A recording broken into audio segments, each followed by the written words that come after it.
Welcome to the Cigar Rebel community, where indulgence meets authenticity. This is more than a podcast.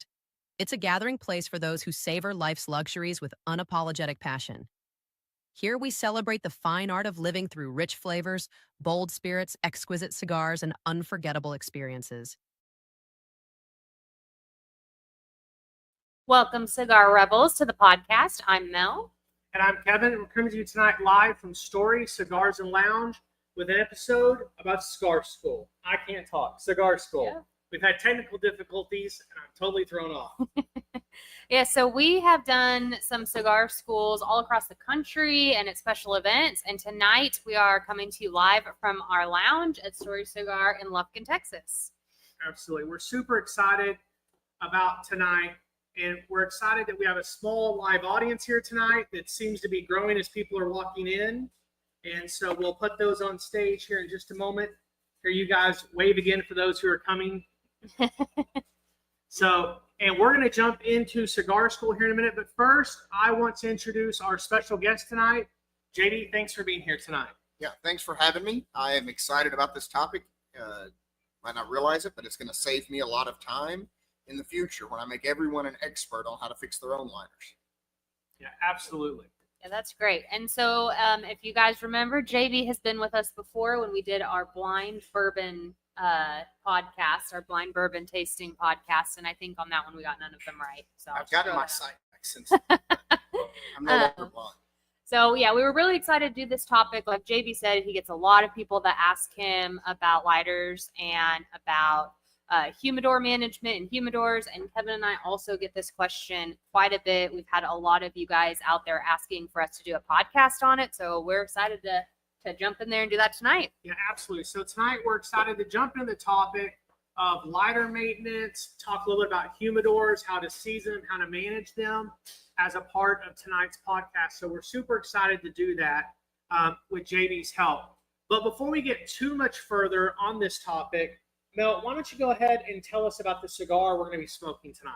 So tonight we are smoking the Olivia B. Melanio, and it has a Ecuadorian grown Sumatra wrapper, Nicaraguan binder, and Nicaraguan filler. So I see JB's taking some cold draws on it before we light it up, and I guess we'll go to our sponsor of our cut and lights, which is Big Sky. Yeah, let's talk about cold draw first before we get too much further. So what are you guys getting on the cold draw before we go to the light? I get the same thing. I smoke the Series B quite often, the Melanio in particular. I get the same thing always. It is a cedary woodiness, almost to the point of having a citrus note. There's a little bit of spice to that, and there's this undertone of chocolate. Yeah, absolutely. I definitely get the chocolate notes, JB, as well as a little bit of that citrusy. It's almost like, it's not a chocolate-covered orange, but it's almost like the aftertaste of that. Right. That's a great way to put it. What about you, Mel? Any thoughts on? Yeah, I mean, I think that's a great introduction cold draw to that. So I'm excited to light it up. Absolutely. So now let's go to lighting our cigar that's brought to you by Big Sky Cigars. Yeah. Back in 1905, under Montana skies, 100 satin factories rolled smoke full eyes. Reminders of ranchers, light one and grin. Now Big Sky Cigars is bringing that spirit back in. Yellowstone River to the bold bighorn flow. Madison River reflects what we know. Finally from Nicaragua, San Andres to the Ecuador rolled up. And every box soul helps our veterans men. With warriors and quiet waters, we lend a friend's hand. It's heritage burning in every draw. Big Sky Cigars, Montana's pride and law. Big Sky Cigar, where heritage flows with every draw. Find your river at Big Sky Cigar to pop. Ask your local tobacconist about Big Sky cigars today. If they do not carry them, shops can reach out to Brad Frazier to set up new accounts. As always, a huge thank you to Big Sky for sponsoring the lighting of our cigar. So Absolutely. now that we have it lit, how's everybody enjoying it now that it's lit? Yeah, just the first draw or so, there's a little bit more woodiness to it, a little bit more spice, just the hint on the finish, not necessarily on the palate. But we got to get into a little bit further before I can give you too much. What about you, JB? So this cigar always impresses me because I'm not generally a Sumatran fan. Ecuadorian Sumatran is a lot different than Indonesian on my palate, and this cigar always impresses me, and I always enjoy it. The draw is great. The box press is almost razor sharp. It's just an impressive cigar overall. Yeah, It is. It's great. Yeah. I really love this cigar. I enjoy it every time I smoke it. It is just such an amazing topic. Alex says that he gets a raisinette cold draw on the Milanios. Right. I could see that completely on there. That citrusy we were talking about. Definitely could agree with that 100%. And so, Mel, what's next on the list tonight? Yeah, so now it is time to jump into tonight's topic. Yeah, so tonight we're talking about Cigar School. And when we're getting into and dealing with Cigar School, it's really about providing reminders to longtime enthusiasts. It's about educating novices and covering topics that might otherwise be on the fringe of the cigar industry. Because a lot of us walk into cigar shops, we hang out with our buddies, we smoke cigars, but there's no real source out there to teach us what are we supposed to be looking at. Right. And with that in mind, you kind of hinted at it a little bit of what people are thinking. But JB, why do you think so many people have questions when it comes to lighters and humidors? Well, I think it's the cigar culture overall. We tend to think of ourselves as aficionados. And so we're afraid to ask questions, and we just muddle through it. We saw somebody one time fill their lighter, and we assume we know how to do it. We found a cheaper butane, and we decided that we were going to use that because it's going to save us a few pennies in fills. We don't treat our lighters very well. Yeah. We tend to abuse them, and then we're surprised when they don't work. Yeah, absolutely. It's why often I will buy a cheaper Vertigo or Lotus lighter versus the expensive ones, because I throw them around, I carry them in my pocket, I leave them on the deck, and it gets rained on. Now, again, a lot of those Vertigos still light even during this, but some of the expensive ones I find have a little more problem with that. Yeah, they're a little more fine-tuned. They're a little more finicky, and we treat them all the same. And then I find I can't lose a cheap lighter. I can set an ST DuPont down and it'll disappear, but I cannot lose a Vertigo Cyclone. So my lighter is probably like $5, and I've had it now for about a year and a half. And there's been a couple times I thought I lost it, but it's just super cheap. And I'm always like, where's my lighter? It's probably at least once a week. I'm like, have you seen my lighter? Yeah, absolutely. It's one of those funny things that lighters just disappear. But so we can get through the topic, we're a few minutes in. Mel, how are we starting off with questions tonight? Because we're going to talk about lighters and humidors. So where are we starting first? So we're going to start with some easy questions first, and then we'll kind of ease our way into the more difficult ones. And we're going to start off with questions about lighters and walking through those. And then we're going to get to some humidors. So it's easy to go back and watch when you run into issues. If we were jumping back and forth, you'd have to search the whole podcast. We want to make it very easy, very searchable. Let's talk lighters. We'll go to a break, and we'll come back and do humidors. How's that sound, JB? Sounds great. Yep, that's a great point. All right, so with that in mind, JB, are you ready for question number one? Let's see. All right, so number one, in your opinion, is a torch versus a soft flame lighter? What are the pros and the cons? Okay, so I have a couple of torch lighters here. A torch will give you a nice high heat flame with pinpoint accuracy typically. I have had some cheaper multi-jet lighters that will flower out towards the end and can really burn your cigar. But if you get a truly angled jet flame lighter, it's hard to beat. It's going to light faster. It's going to light better. It's going to light more thoroughly. It's going to light in the wind.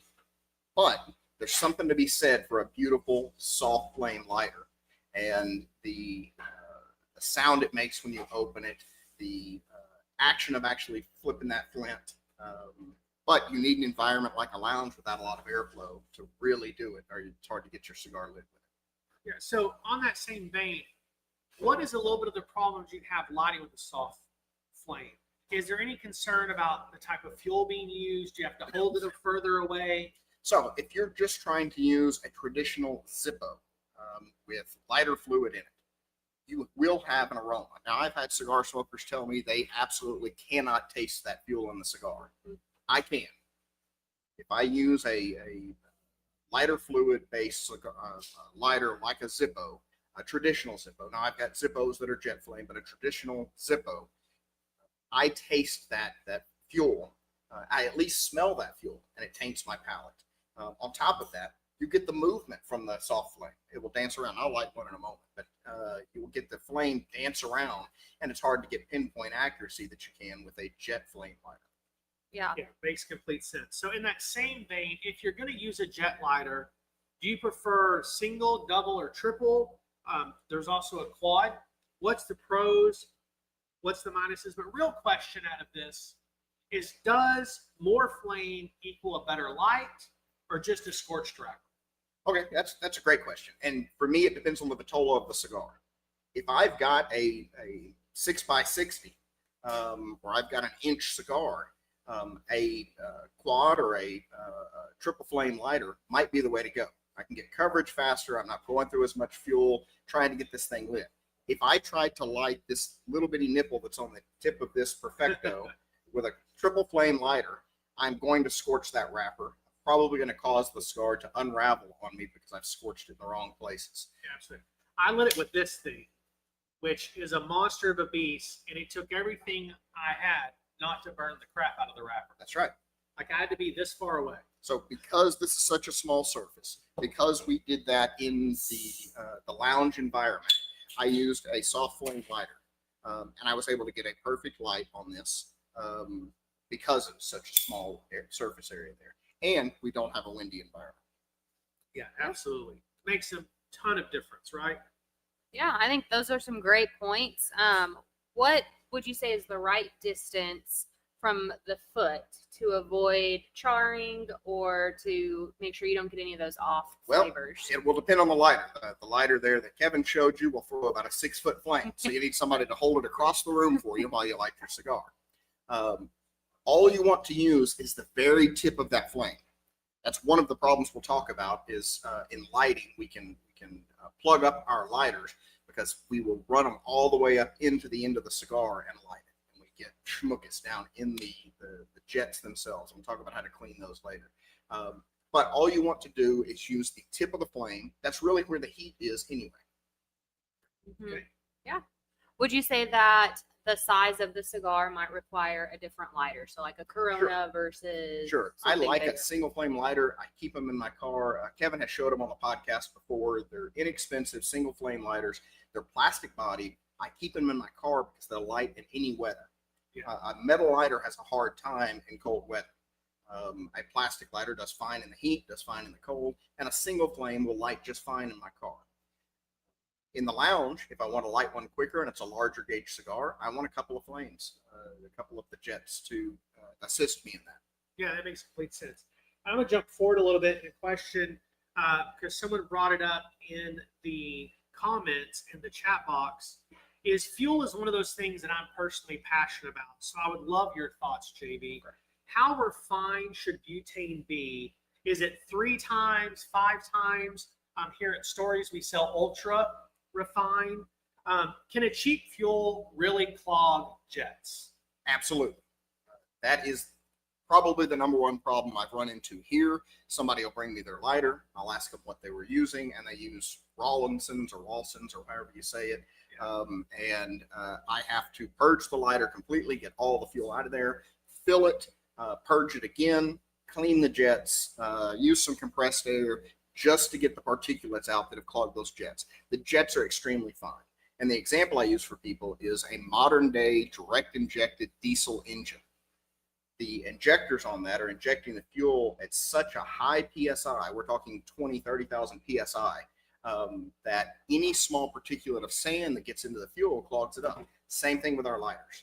any particulates that are left behind. So you want as refined as you can possibly get. Yeah, absolutely. So along that same lines, does the brand matter? Is it really a brand priority, or is it just anyone as long as it's that finer refined? I have found that almost anyone, so long as it's properly refined, does well. Do not buy the cans that have the vertical seam along the metal can. You want them that are actually seamed at the top and bottom. And as this Lotus fuel is here, Cigar fuel, I'll show the top there. We've got a seam at the top. The cheaper cans will have a seam down the side of them. They're just less expensive cans, and they haven't been as refined as well. I love the Lotus. I use Calibri myself at the house. I've got Lotus at the house. They all work really well. Cigar works really well. Just stay away from the cheap, not the inexpensive, but the cheap. You want it highly refined. Perfect. So let's talk about purging and refilling in just a second. I'm going to let Mel handle that. But before we jump into that, if you're watching along tonight, we would love to know what you're smoking, what you might be pairing your cigar with. JB, what are we pairing with this cigar tonight? You poured us a pour of bourbon off our bourbon wall. I did, because I enjoy the Series V Milano. I know it's got this nice spice to it, a little bit of a fruit, almost citrusiness to it, a woodiness. I thought a rye would be really good. So we chose Steel Austin Cast Strength Rye. Kevin and I have killed the last of that bottle now. So our audience, sorry, you can't join us. Cheers. Yes. Because this has a nice cherry fruitness to it. On the back end, there's a little bit of a citrus to it. It is great legs. It's got wonderful legs. This is a spectacular rye, and it's going well with this, in my opinion. Yeah, I agree. It's pairing very, very nicely. Mel decided to stick with coffee. It's been a long day. Yeah. She needed a little pick-me-up. So, Mel, let's get back to the questions, and I'll hand it back over to you. Oh, yes. So, sorry, I didn't know if you were asking a couple questions. So I have a couple that we'll just kind of run through. So step by step, what is the perfect refill sequence? Well, first thing you want to make sure is that you actually need fuel. Kevin might have a hard time seeing this. I'm going to flip my iPad close.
People will pick this can up and shake it to make sure that it's got some contents to it, or it's a spray paint can. I need to shake it before I can get the propellant to push it through. You're mixing in that propellant with the butane and pushing it into the lighter. You're getting as much propellant as you are butane. You're not putting enough fuel into your lighter.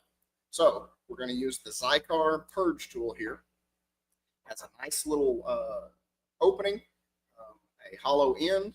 I'm going to push it in, and it's going to push that gas out. We should hear it. Okay, so on the podcast chats, we're showing that we have lost audio. Mel, can you keep an eye on that? Is everybody else getting audio, or is it just maybe somebody different? All right, perfect. Sounds like we have audio back. I just wanted to double check. All right, so I have purged that. We've gotten the fuel out. We're now going to see that when I do this, we should see fuel enter the lighter now. And JB, how would you know that you got everything out in that purge, got all the air out and everything? Do it several times, and you'll hear that it has stopped doing it. If you're starting to get fuel come out, the butane's coming out. It'll be cold. It'll be liquid. You know that you've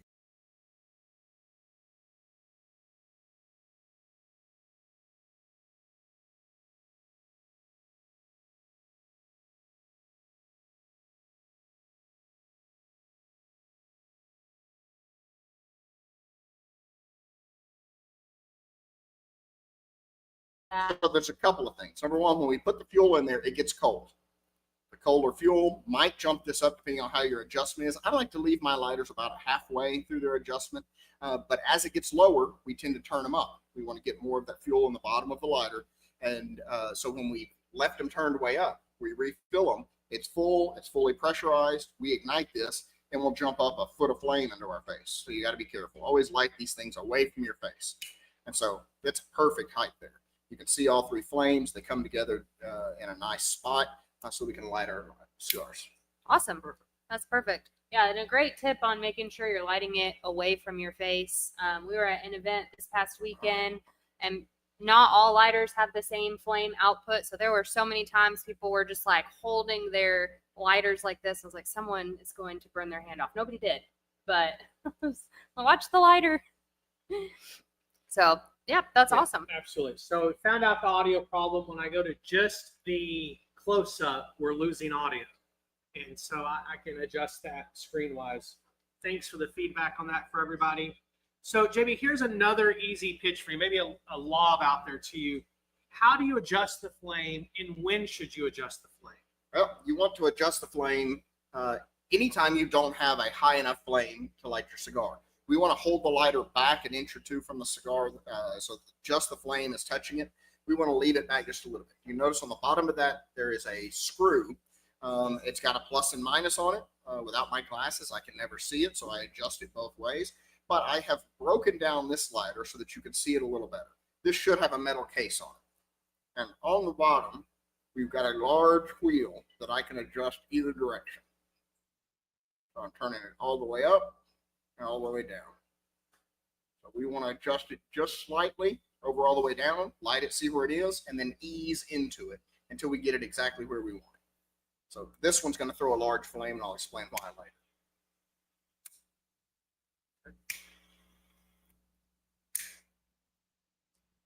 Turn it up. Get a bigger one. Now, sometimes somebody will say, I've got it turned all the way up and it won't light. You're pushing out so much fuel, it's blowing past the spark. It's blowing out the match, essentially. So we need to back it off until we can get an ignition. If it happens to be cold where you're using it, or the lighter itself is cold, you left it outside overnight, you tried to use it, you'll need more flame, and then you'll have to back that down. A cold lighter needs that extra fuel coming out, density of air. Yeah, I mean, that's Perfect. that's awesome and great close-ups. Awesome job at getting those close-ups, Kevin. Yeah, So- sorry, we're using 3 cameras tonight, trying to be a little bit more innovative to give you guys a clear look at what we're doing. And so little technical issues. We'll get better at it, guys. Sorry so much. So another question would be, when your lighter gets a big flame or completely stops working, or maybe it's sputtering a little bit, Great. what is going to be your diagnostic path to fix that cigar? All right, my first thing is to make sure that this is clean and cleared out. I do that with just a little stick pin. It's very hard to see that, I'm sure. Make a real long shot here. Just a small stick pin, and I will clean the jets themselves. The center of the jet, to make sure that there's nothing in there. When we shove our cigar all the way into our lighter, we get ash in there. When we leave the lid open, or if it doesn't have a lid and we stick it in our pocket, we get pocket lint down in the lighter. We need to clear that out. So I don't want to just shove it down in there. I want to break it up. There's small little air vents around, venturis, around the edge of our lighter jet, and I will poke those to clean those out. Then I will use compressed air and hit that gently to blow anything out. One more place we need oxygen. Around the edge of your lighter, there's always going to be holes, inlets that are pulling in the oxygen. Clean those out as well. It's been in your pocket, it's been in your bag. It will build up lint inside there, and dust and skin cells and everything else, and it'll plug it up. We clean those out. That will normally take care of your sputter. If they're still sputtering after that, I begin to think it's the fuel. Okay. I will completely purge this lighter, and I'm going to show you what it looks like there, Devin. If you want to show them this, you're going to see fuel come out of this, and it's going to turn white, cold. So that's air, and then we'll start to see a jet of fuel come out. I can see some liquid on my hand, but I will purge that all the way down. You can still hear this hissing coming out. We're purging down our fuel. So now I've gone from full to about halfway. I'm losing my propellant there. When I'm trying to get it out, I'm actually going to turn it over and get the fluid down there, and that will pull the fluid out of this lighter because I want all that potentially bad fluid. Now that I've gotten that, I'll try to light again. Get just a tiny flame. There's very little propellant in there. If I then turn this lighter up, if I can get my finger in there, turn this lighter up, I guess I turned it down.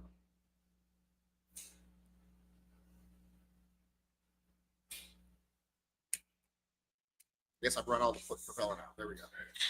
So I can barely get a flame out. I will do that, and now I'll refill it. Same thing. I've purged it down. I'm going to refill it, give it about 6 to 8 seconds. This lighter's great because I can see that is fully full, and I'm going to run the flame again. Adjust it for that change. And I'm going to let it run for a while and get really hot, trying to get everything out of it that might have been impure. If it's still sputtering a little bit, I'll repeat that sequence. I will clean it. I will blow it out. I will purge it. I'll refill it, and I'll run it again. There are people in this room that have had to bring me their lighters, and I've done that a couple of times for them. And we've cleaned them up, and the lighters have been perfect, and I assume still working because they haven't come back. Yeah. So Alex said, can you please stress the importance of a good purge tool? I see too many people use a pin or their keys, and they're destroying their lighters. Yes, that is a great point out. The purge tool from Cigar is the best one that I found. You could find a very small Phillips head screwdriver and shove it down in there. The problem is the nozzle that you are depressing, and I can take this one apart maybe to show you, but the nozzle you are depressing is made of brass. It's very soft. You depress that too hard, you can deform it, and now the nipple of your butane can won't fit over it properly, and you'll actually get blowout from it. You're still depressing the can, so you're releasing the butane, but it's just blowing all over your hands, and it's barely filling up your lighter. So on the market, there's these lighter tune-up kits that you can find that come with all these little tools, but is it really just a good bleed or purge tool and a can of air that's all you need? That is. I know some people talk about, and Alex made that same comment, that a good 70% isopropyl alcohol really helps break that down too. What I've seen is some people wrap it around the edge, and they'll wipe all the way around it. What are your thoughts on using those types of? That's not a problem, but then I'm not going to turn around and immediately use that lighter. I want the alcohol to fully evaporate. I don't want any of the alcohol to touch the flame and have the flame out on me. There are so many nooks and crannies. When I show you this lighter that I've taken apart, there are so many nooks and crannies in this that alcohol could sit. It's not getting air to it. It could ignite. And normally this would be a sealed body on the outside. I've created a little potential explosion point there, but certainly a flame out point. So I try not to put too much alcohol on it. I have wiped them down. I have had used to clean it, but then I'll let it sit and make sure that that's fully evaporated and use the compressed air to blow it out. And so when you talked about cleaning the clogged jets, so is there a certain amount of pressure that you do want to be more gentle with it? Is there, just so our viewers know, if the reason I use this stick pin particularly is it's larger than a sewing needle, and I can't get down into the jet far enough to touch what is a tiny rubber hose. If I were to go deep enough in there, I could puncture that rubber hose, and now I've got an air leak, and I'm never going to get my lighter to work again. So you could go too deep, but use something that'll just barely touch down into that jet. You're just trying to break anything loose that's there, even carbon buildup that can happen from using the cheap fuel. Break that up so that you can then blow it out with the air. No, that's great. Just so everybody can know, nobody's in there just like, Yeah, and these bleed tools, you mentioned having a tool kit. These bleed tools have a screwdriver with a flathead and a tiny Phillips, and they will basically take the screws out of any lighter that exists. All right, not that I recommend doing that. I'm going to show you that, but I'll tell you why not. Yeah, and so maintenance cadence, right? Is how often should you do a tune-up or really kind of bleed and tune up your kind of daily lighter? Bleed your lighter every time you fill it. Every time you fill it, bleed your lighter. Because although you might get fuel into it, we showed you that this lighter, I'd intentionally filled it full of air. So we couldn't get any fuel into it. But that's what happens over time. It builds up the air. So I might fill it one time and get it fully filled. Next time I might only get 75% capacity. So I went a week of smoking cigars. I didn't have to change my lighter. And now I get a few days out. And then pretty soon I get 2 days. And then pretty soon I get a couple of cigars out. Because it's building up the propellant that's not coming out. And you might think just depressing the igniter on there will let enough fuel out, but it won't. You need a purge tool to do that. So I purge it fully every time I'm going to fill it. So I have had a couple of people who have said that they don't necessarily like purging their lighters because they can never get them to work as good as that initial when they first purchase the lighter. Would there be a reason? My guess, first guess would be fuel. Fuel they're using is not it. Second might be they're deforming that nipple and they're not getting fuel truly into the lighter at this point because of what they're using. This is designed to go over the outside of the fill nozzle and depress the bottom of that so you can't deform it. So they're not getting a proper bleed. If you're using a ballpoint pen, I've seen many people do this. Number one, put enough pressure, you could still deform the head of that. Two, you could get the ball loose. You could get ink down in there because you're depressing the ball on the ballpoint pen. And not going to get a good fill out of this. But you're also blocking off the hole where the fuel should be coming out. So you're getting very little of a bleed out of it. Yeah. But most likely they're dealing with less expensive fuel. And I know somebody's going to say in the comments that I've done it and I've used perfect fuel and it still had a problem. We need to adjust the flame. We need to make sure that the jets are cleaned. And if you're using a metal body lighter, this DuPont, if you're using a metal bodied lighter, particularly a DuPont lighter, take this, stick it in the freezer, purge it completely. Stick it in the freezer for 15 minutes. Pull it out, immediately take that warm can that's on your hand that's been at room temperature, put it in there. The coldness versus the warm can in your hand will pull all the fuel down into this lighter. We have a member here who got a brand new DuPont. First time he had to fill it, it wouldn't take any fuel and he thought it was broken. So I took it from him, purged it, stuck it in the freezer, filled it, worked like brand new. Awesome. So I want to go to a couple of comments in some questions in our live chat. And then JB, ask if you have anything that you want to show us particularly before we go to a break and transition over. Just want to make sure we're aware of time. And so let's go back up here to a couple of patients. Jason O has been joining the podcast the last couple of weeks. He had some great questions last week. So this week he says, what is the threshold or range you need to spend to get a good solid jet torch that you know is good and will last? But I'm not overspending just for a fancier design, question mark. And he had a part two that I think is important. Is the element in a $300 torch better than the element in a $50 torch? Thanks again. All right. Not only is the element in a $300 torch likely not better than a $50 torch, they're likely made by the same company, possibly assembled by the same people, but it's also likely the same jet that's in this $5, $6. What are they going for now? The $8.99. $8.99 lighter here with 3 jets in. It's likely the same setup in a fancier body, a much prettier picture. And this is a luxury hobby. So if you're willing to spend that money and you want something really pretty, this is a beautiful lighter. I rarely bring it out because I can only smoke with it indoors. I can't light in the car unless I've got the windows up and I'm stopped. But it's a pretty lighter. It's got a good weight to it. It's slim. It fits in my pocket. This Vertigo, the Cyclone and the Cyclone 2 are not the prettiest lighters. They're a neat design. They designed it after, I think, Sputnik. And it's a very neat design. It's not flat. It doesn't sit in my pocket as well. Many of them, depending on when you buy them, they'll send them with a little sleeve here. It looks like it's carbon fiber. And it does great for protecting and keeping lint out of the lighter for sure, but it's got a cap that does that as well.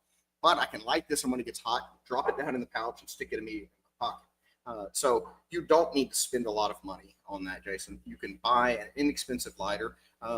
Go to your local shop, find you a Vertigo or a Lotus, and you're going to be very happy. So with that in mind, and thank you guys for the questions, let's talk about, is there any other things that you wanted to show us? You've mentioned a couple times. I'll show you that in a minute. Okay. Is there anything we want to take apart or do? I'm going to put it on the camera and get a close up so that you can show us what you want us to learn about lighter maintenance. I took this lighter apart because it was having a problem. It would not. It was just sputtering. No matter how much I cleaned it, it didn't have enough fuel. I do not recommend doing this. Send it back to Lotus. Take it back to the shop where you bought it. See if you can get it warranted and replaced. Lotus has got a great warranty on their products, and they'll likely do it for you. But if you know what you're doing, I have taken them apart before, and we can see these tiny little tubes here. That brings the fuel from the tank to the jets. I've opened them up before, and there's a kink. New lighter wouldn't work. I've opened it up and had a kink in that and been able to adjust that and move it around within the lighter body so that it wasn't kinked. What likely happened is that this body on the lighter I'm talking about was much smaller. When they put the body housing over it, it likely crimped that. So I got that fixed and no problem. But in this case, all of those things were fine. Cleaning it didn't work. The adjustment knob was turned down a little bit too low. I would like to say misclocked. And I can only go so far. I can turn that about halfway around and it stopped. I can go back around and it has stopped. So I get about 180 degrees of turn out of this. Anybody that played with big lighters as a kid, know you could pop that thing apart and reclock that adjustment to be able to turn it up higher. So now this one, because I've adjusted it, can really get a flame. But it would sputter before. And Chris, you'll remember this lighter would just sputter. So I've adjusted it there. One reason you don't want to do that is this is all brass. If you're not careful of that, this piece on the top here is plastic. I'm not going to pop it off. There's a spring underneath it. Once you pop that off to get to the adjustment, it's not meant to be adjusted. Once you pop it off to do something you're not supposed to do and void the warranty on your lighter, a spring can shoot out and shoot the O-ring out. You can lose the whole thing. So I don't recommend taking it apart, but I did so that you could see what the inside of this looks like. You've got the bottom of your jets, your fuel intake hoses, your fuel tank. Awesome. That's great. All right. So with that, we are going to take a quick break. And when we come back, we will get into humidors. So stay tuned. We fell in love with cigars not because of the flavors or smoking experience or perceived status, but because it allows barriers to fall between other humans and build deeper connections. For that reason, we've been super intentional to curate a space where people can find community and enjoyment with others, and cigars just happen to be the way we're doing it. For that reason, we are thrilled to be the one and only cigar retail store and lounge in downtown Lufkin. A good story is one of the most powerful tools used to connect with another human. Sharing stories fades out differences and highlights similarities found in the details, or with the storyteller. Over the years, we have seen some of the best stories told over cigars, and thus, new friendships are made, passions shared, encouragement given, and so much more. The impact storytelling has on the human connection is why we've decided to name our store and lounge Stories. Because behind every good cigar and conversation is an even better story.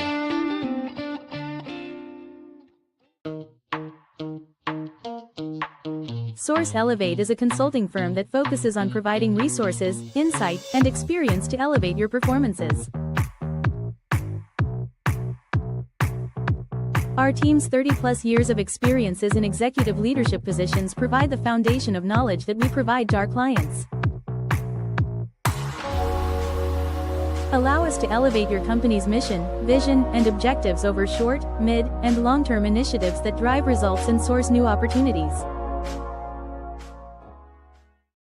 As always, a huge thank you to our sponsors. Let's go ahead and take a look at upcoming shows. Absolutely. So coming up next week on October 27th, it's limited edition cigars, a closer look at emerging trends. And then on November 3rd, we are doing the Stories, Cigar, and Lounge. So we will be with all of our lounge owners that day talking about the story of stories. And we're also going to be making our 2-year anniversaries announcements, so you do not want to miss that. Absolutely. Lots of great information coming up about the 2-year anniversary party and talking about everything from the visualization and dreaming of stories until launch. And we're now about 22 months in, so exciting topic tonight. The next week on November 10th, we're going to be coming live to you from San Antonio with holiday stocking stuffers. So holiday stalkers, I'm going to tell you, it is not too early to get into Christmas shopping and making sure you have the right gifts. Never. Yep. Last week we had someone who said they had all their Christmas shopping done, and I am super excited for them, but that is not me. So then November 17th, we are going to do travel woes and cigars. So we will be preparing for holiday travel. So if you guys are traveling this holiday season, or if you have people coming in to see you, you don't want to miss that episode. Absolutely. We're going to talk about how to get your lighters through airports to get them to your next location. Also, what you should pack if you're driving. There's lots of great things, everything from rubber ashtrays to the right lighter to take with you so that you find it when you get off the plane. And so we're really excited about that. Before we move on, make sure you go down there and click that subscribe button and also follow us on social media. You can find us on Facebook and Instagram at Cigar Rebels, or you can always join the Cigar Rebel community on Facebook, where you can post pictures of the cigars you're smoking, the drinks or food you're pairing with it, and all of your travel adventures this holiday season. So excited to have you guys along for the journey.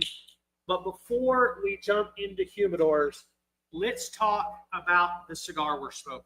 Oh, so good. I agree. It's really good. I'm making my way through it. I'm talking a little bit less tonight, so it's just kind of letting me sit back and enjoy the cigar a little bit. Get Absolutely. some great We're flavors off of smoking it. the Oliva Serie V Milanio Natural tonight. There's also a Maduro.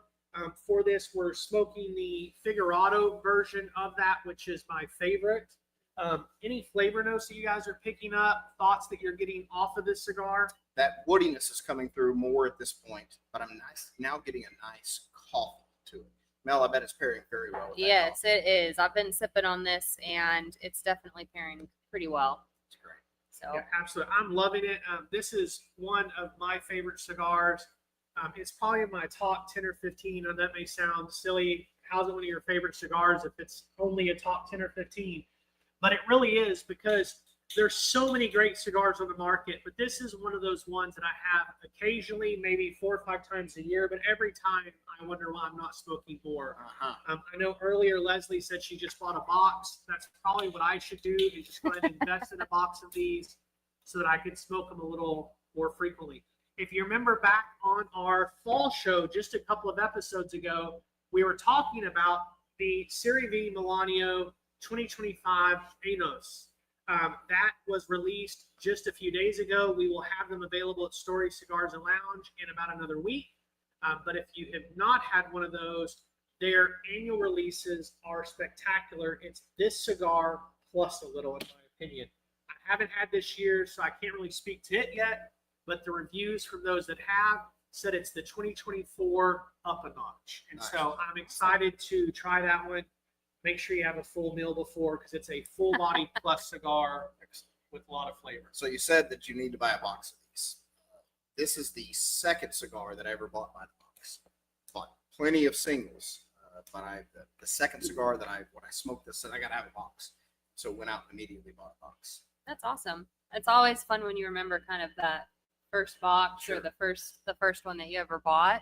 So that's great. So we talked all about lighters. Now we're going to move into a topic that has kept many cigar smokers up at night, myself included, and that is going to be humidors and humidor management.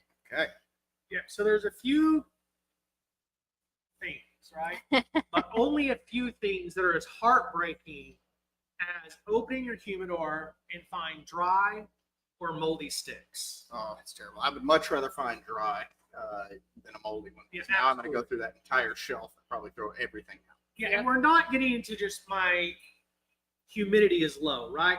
But why and how to fix it long term. Because so many people do things that are a short term fix instead of actually addressing the root problem.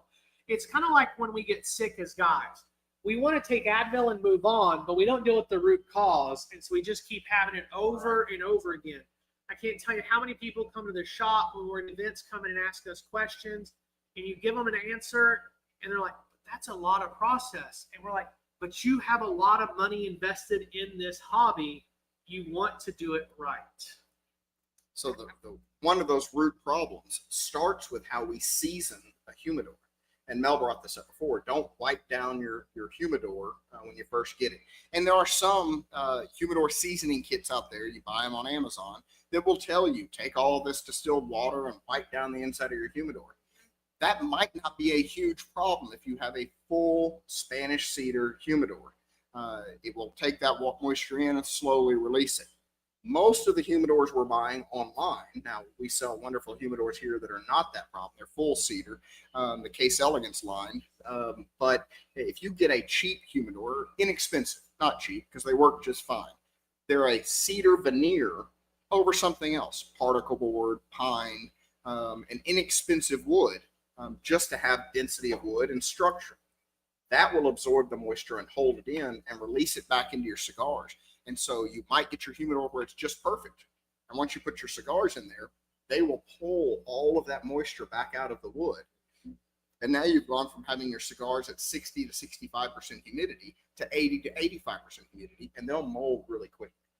Yes. Absolutely. So talking about seasoning your humidor, just a quick overview. What is the right way to season your humidor? The best way, if you're going to buy one of the, and it's Case Elegance, and what's the line? Claro. Claro. The Claro line from Case Elegance comes with a humidor seasoning kit. But there's two really easy ways to do it. Take your distilled water or your humidor beads and set them in an empty humidor with a hygrometer until you see that hit about 80% humidity. Pull that out, let the humidity drop back down to 70, and put your cigars in. Kevin brought up great, I think, last episode or the episode before, bundled cigars, like the Garage Force. Use those to fill up your humidor. And what you had suggested in that is you use the Bovetta pack. You get the large Bovetta pack. It's meant for seasoning. I think it's 72% humidity. Yeah. It will bring it up to that. It's also testing your hygrometer for you at that point. You'll know that your hygrometer is accurate or how far off it is so that you can use that in the future. And it's not soaking so much into that wood. It's humidifying the air, it's seasoning the wood that's exposed, but it's not getting deeper than that. And then we put our cigars in there and we leave them for a couple of weeks to make sure that they have leveled out. And your cigars will level it out very well. Yeah. We also run into airflow problems. If we've got too much air in there, we've got a 50 count humidor and we've got 10 cigars in it. You've got too much air. You're humidifying all that air and not your cigars. You tend to have a drier cigar. You'd have a 50 count humidor and you squeeze 75 cigars in there. There's no airflow. All of that humidity has to go into the cigars and they tend to be over humidified. Mm-hmm. Yeah. So I've got a couple of, say, 3,000 count humidors, and I keep them somewhere between 1,500 and 2,000 a piece in those humidors. And I use forced air. I use a Cigar Oasis. So it's circulating that air. And I've got the humidity unit at the bottom. I've got fans at the top. So it's pulling it up and it's circulating it back down. Yeah. I've got good airflow. If you don't have that, rotate your cigars. Dig through it and find that gem at the bottom and reposition everything that's in your desktop style humidor. Yeah. So talking about, you said you have a couple of 3,000 count humidors. Usually on the humidor, it'll say this is the max cigars that you can fit in there, but that doesn't necessarily mean that is how many you should fit in there. When somebody asks me for advice, two things I say about humidors. Number one, when you buy one, buy twice as much as you think you need. If you think a 50 count is perfect, get 100. Probably get a 200 count because it becomes an obsession. You're going to buy more cigars. And the cigars are going to keep forever. I've got decades old cigars, and they're perfect. There's no problem to pull one out today and smoke one. I'm waiting on Brian out here to seal a deal on something so we can smoke one of these nice old ones. It's right at 10 years old. And they're perfect because they've been properly humidified for all this time. So you're going to want a larger humidor than you think you need there. Also, that total count is if you put 4-inch short Coronas and stacked it bottom to top. Yes, you could fit 3,000 in one of my humidors. 1,500 has it pretty much full. It's got it about 75% full in there. Yeah, no, that's awesome. So jump to the comments. Alex mentioned that Bovetta has the 84% seasoning kit, Yes. which I agree. We sell those here at Stories. We also sell the 72s. Because to me, it really depends on which one of those you use as the type of humidor that you're seasoning. If you're seasoning a 100% cedar like the Claro line, the 84% is the right to use. But if you're seasoning, and Mel, if you want to grab that small humidor, the leather one on top, and if you want to open that one up real quick, I'm going to jump and show you guys here real quick just this particular one. So with this smaller Claro, it's a leather case. If you're actually seasoning this with an 84, you're going to over humidify it. That's where the 72 comes in, because you still want to season that wood pretty well. All right, thanks, Mel. And to make sure that that seasoning gets done appropriately, but you don't want to oversaturate that wood, because what happens is when you put your cigars in there, you risk them absorbing way too much. Yes. And let's be honest, the leather travel cases, like if you grab the plastic ones that you see Lotus has, we sell them here at Stories. They're at almost every cigar shop in the country. They hold a seal pretty well. Very well. These leather ones hold okay. So you're really not storing cigars in there for a long time. You're throwing them in a backpack for a trip. I'm going to my buddy's house. I want to take 8 cigars to share. I'm not keeping my cigars at home in that. Right. And so that lower percentage is a much better seasoning process. So I'm not over humidifying.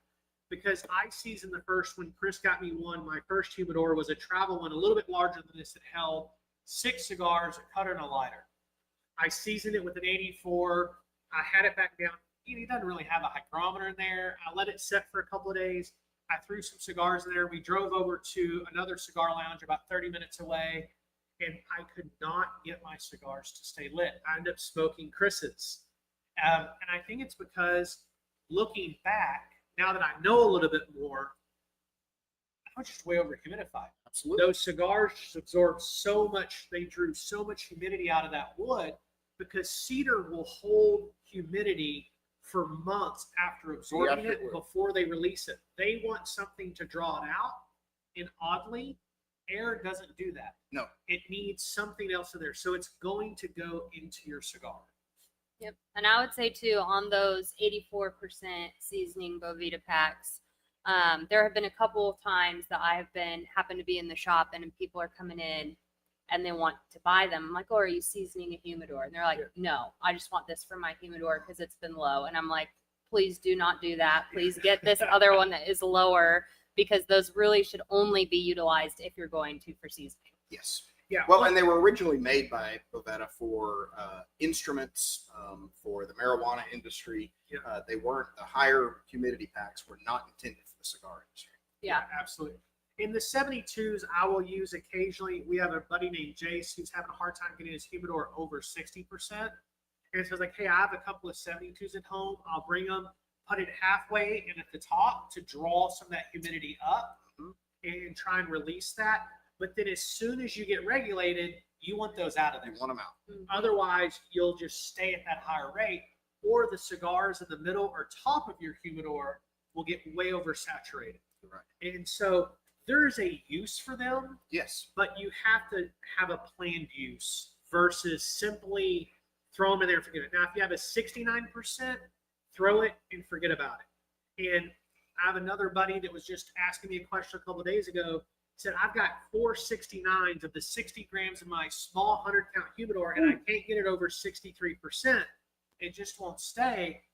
There's probably a leak somewhere. It's probably not sealed well, but I prefer to smoke a cigar at 64 than 69. So I'm like, dude, just leave it. Ideally, I want to be in that 55 to 60. Yeah, and I store a lot of cigars, and I want them to be at the lower humidity because it slows down that aging process.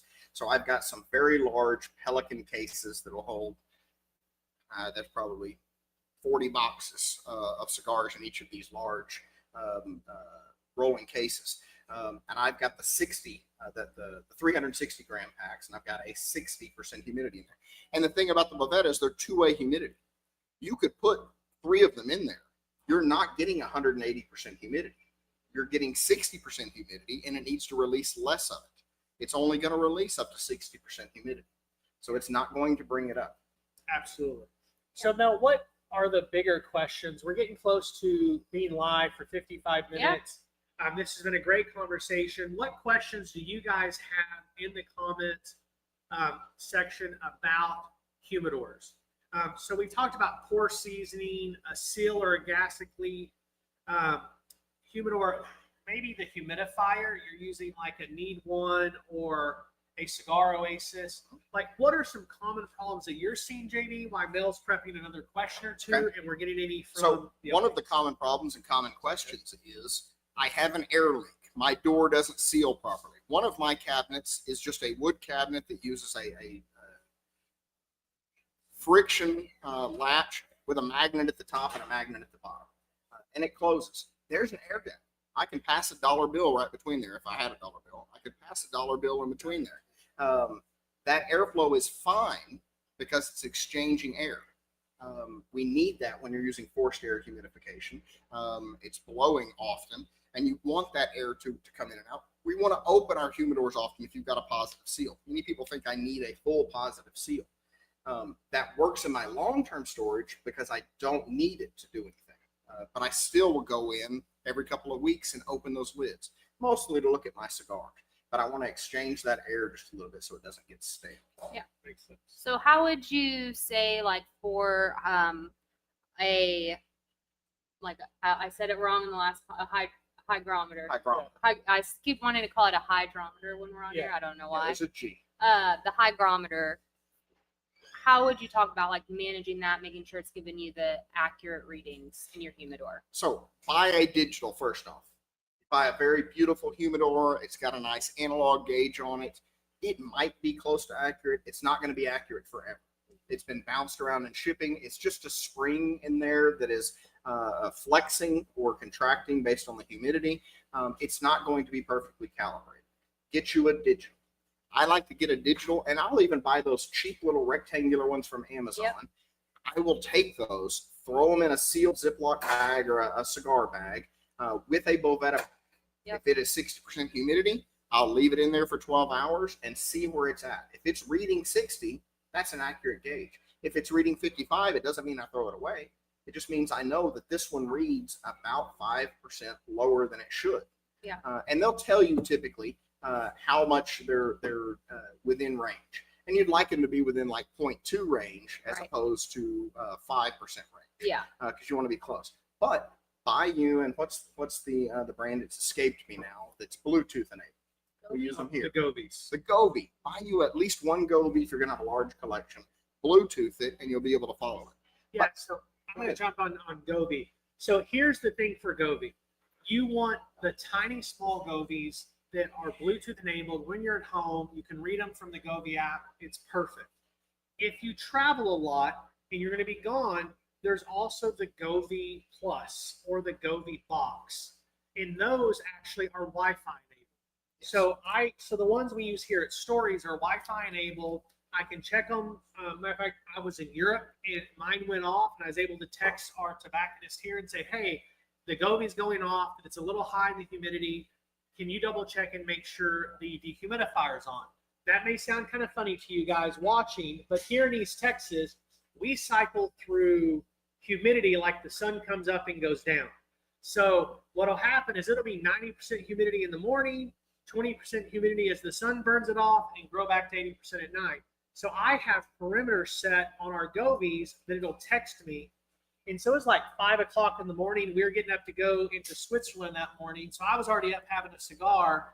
And sure enough, it went off. And I was able to look and go, hey, I was able to pull up the cameras. It was like 11 o'clock at night here. Mark was still here. And I was like, hey, can you go make sure that the dehumidifier is on?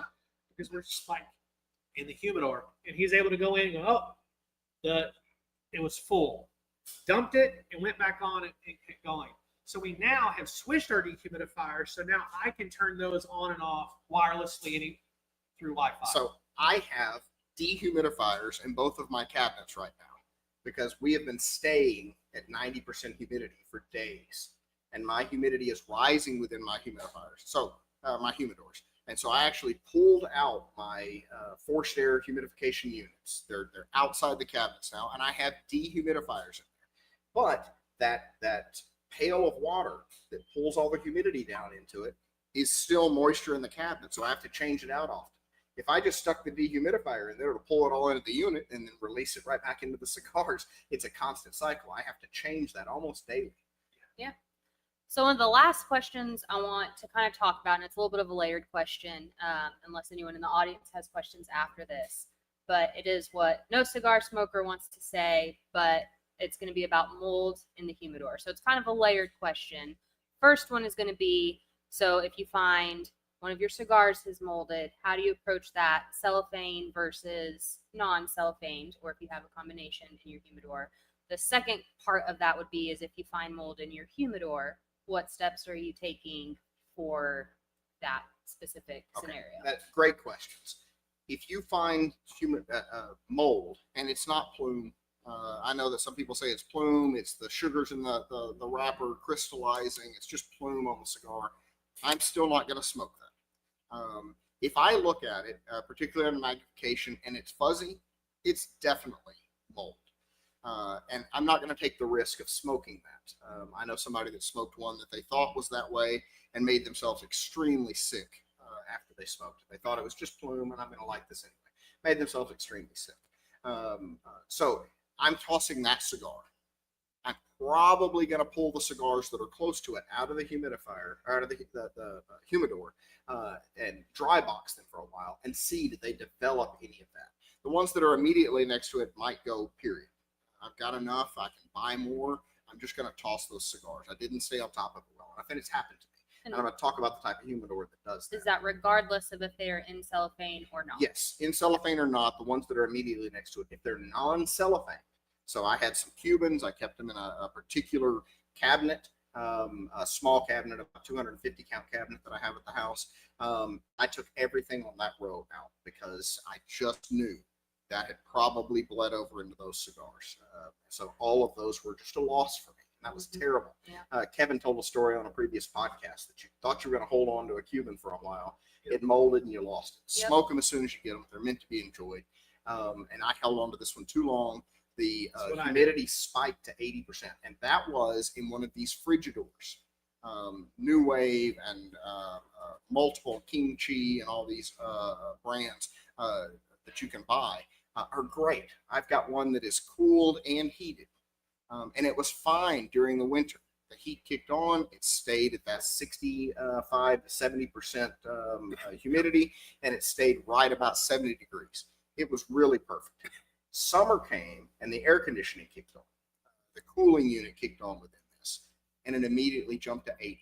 So humidity, as we talk about with cigars, is relative humidity. It's the amount of moisture relative to the air temperature. The cooler the air, the more dense the air, the more moisture you can pack into it. So when it got cool down in there, and it was having to cool these cigars because it was hot outside, this was a test unit that I had, so I left it in the garage and kept some inexpensive cigars out there, but kept it in the garage. And as soon as it started cooling, it spiked to 80% humidity. We were out of town, so I didn't catch it for a couple of days. When I came back, I had some moldy cigars. So I know you'd asked about, so what do you do in the humidor? Maybe there's mold on the wood. All right, if there's mold on the wood, it really depends on the type of humidor you have. If it's a high quality cedar, I'll open it up, I'll wipe it down, I will clean it with ammonia to make sure that I've killed all of that, and then I've got to leave it open for a few months. And that hurts. I've got to have this humidor I'm not going to use for a few months to make sure that it dries out. I don't want that ammonia smell into my cigars, and I want to make sure that the wood has fully dried out. I'll even set it out in my garage during the summer if I needed to do that for the heat, or put it in direct sunlight. We want to make sure that we have killed all of that mold. If it's an inexpensive humidor and it's just a veneer of cedar, I'm tossing. Yeah, same here. So I have one follow-up question before we wrap up tonight. We're a little over an hour. Thank you, Rebels, for hanging out with us and tagging along with a little bit of the technical difficulties I had tonight. But how full should my humidor be? I'm only buying 2 cigars a week. I've got 100 count. Is that enough cigars in my humidor? No, you want it to be 75% full.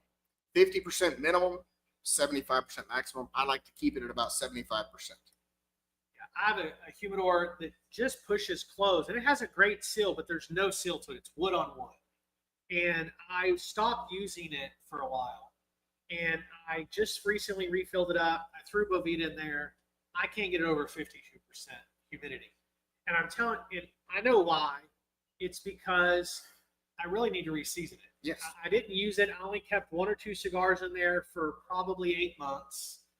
We've been busy. I haven't been using it. I didn't have a space for it. And so I'm right now in the process of reseasoning that humidor so I can use it again. Yeah, those 1 or 2 cigars you had in there pulled all the moisture into them, and there was nothing left in the wood. So now it's dried out, and when you have cigars and humidity in there, the cigars are going to absorb it first, and then it'll go into the wood. And so you just can't get enough humidity into this unit. Yeah. So, Rebels, tonight we've talked about some common issues that you'll find with lighters and humidors. And honestly, we were just able to skim the topic because there's just not enough time to dig into every particular issue. But JB did a great job covering some of the common lighter issues. So JB, thank you for doing that tonight. Really appreciate you being on the show and giving us some insight on lighters and then some insight on what to do with your humidor. If we had another 30 minutes, Chris gave me a lighter, and I would go through this and show you how to fix it. He's got one jet that won't burn, one that won't light. And what I didn't mention before, this might be a timing issue on this. As I strike that, the fuel's coming out before the spark, and it's blowing out the spark. So when you do that, you'll go a little bit slower and ignite that, and you'll often get it to ignite. Now, this one I've bled down to nothing, and it has no fuel left in it. I need to refill it. But I'm going to clean this, blow it out, fill it up, run the 2 jets for a little while, clean that one jet that's not working, then we're going to get this one working. Awesome. No, that's great. So Chris will be happy about that. And we appreciate all of you guys coming along and watching us talk about this topic tonight. And don't forget to hit that subscribe button.